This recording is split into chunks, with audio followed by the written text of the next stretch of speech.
So this week I have got the pleasure of interviewing Rebecca Anelli. Rebecca, why don't you tell us a little bit about yourself? I am Rebecca. I'm probably best known in the church for being John Anelli's wife. And we have a little boy called Jacob who is about 16 months now. And also I'm a paediatric dietitian. So I'm very proud to work for the NHS. Amazing, that is really fantastic, thank you. So, could you tell us a little bit about how you found Jesus?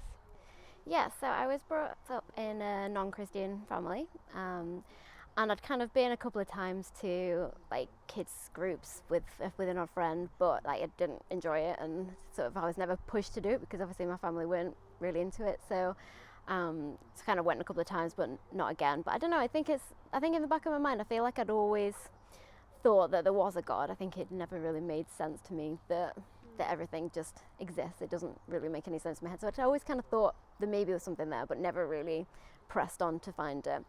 And then it was when I was a teenager, my sister suddenly started going to church completely out of the blue, but one of her friends asked her and she went on. And it was really kind of seeing her. So she just changed basically. She literally in front of our eyes, she suddenly had this confidence that we'd never seen before. When people were asking her questions, she would just answer about faith, like not bothered at all. She just answer. She was singing all these worship songs around the house that I was just intrigued. I think I was like, what are you singing? What is this? What's going on? I just knew she was different. It was really interesting. So one day somebody's like, why don't you just go to church with your sister one time? So I didn't really have a good reason not to. So I was like, yeah, okay, I'll come one time. And then that was it really. Kind of just went every week from then on. And it wasn't really like I had a light bulb moment like some people do. It wasn't like a lightning moment. It was just, I think it would always been there in my mind that maybe there was something. But I think sort of as I kind of went to church every week and got my own Bible and started looking into it, that was really kind of, it just grew in me, that my faith, as I learnt more about who God was, starting to, it became personal to me.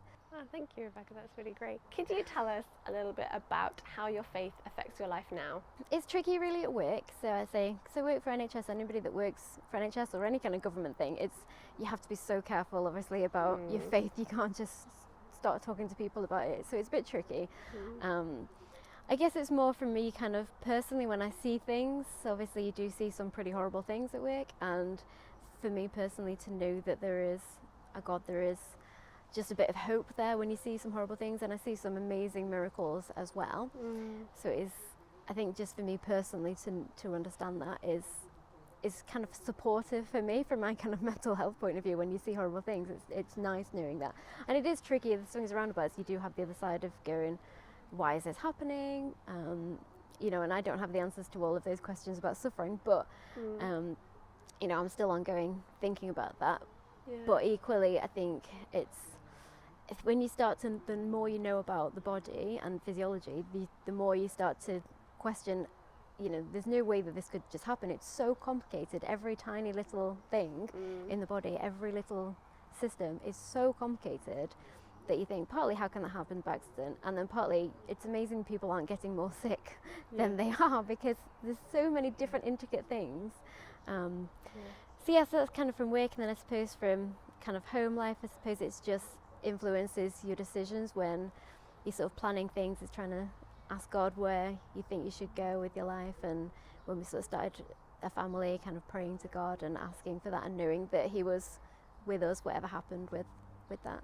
That's brilliant, thank you.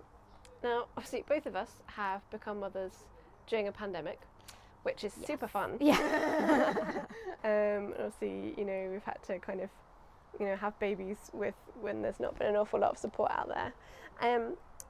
But how have you found becoming a mother has affected the way that you see and understand God? Yes, I was thinking exactly along those same lines. Like becoming a mum is really hard work. It's you think you're prepared, and then you're really not. Like there's so many things, and then something will get better, and then something else will happen, and it's just one thing after another. And then, like I say, that on top of doing it in the middle of a pandemic is just horrendous. Like all of our support systems, we had Jacob just a few weeks before the pandemic started, and suddenly everything that we'd kind of started to get used to went out the window. We lost all our support, and I think just knowing that God was with us as basically a third parent has just been really helpful in terms of the support that we lost.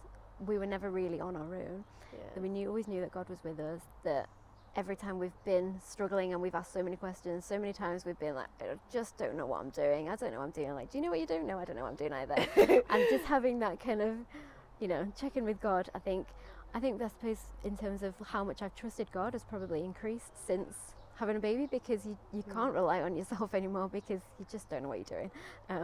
And having a God that you can ask questions to and just trust in, knowing that it's going to be okay one way or another. You can kind of just put it to God and go, God, just help me to rest and sleep, and it helps you sleep at night knowing that God is looking after your little one. Definitely. And I think just kind of obviously it's such a blessing to have it, that being said, that's one side of it, but also it's, he is a gift from God.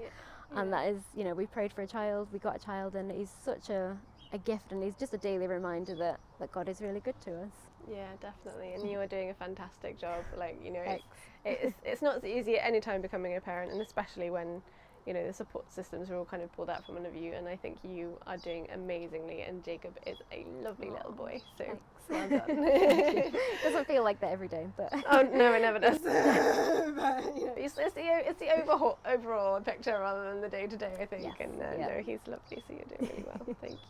Thank you very much for speaking to us, Rebecca. I'm sure everyone will be really, really excited to get to know you a bit better and see your face on the big screen. Thank you very much. Thank you. Yay! Cut.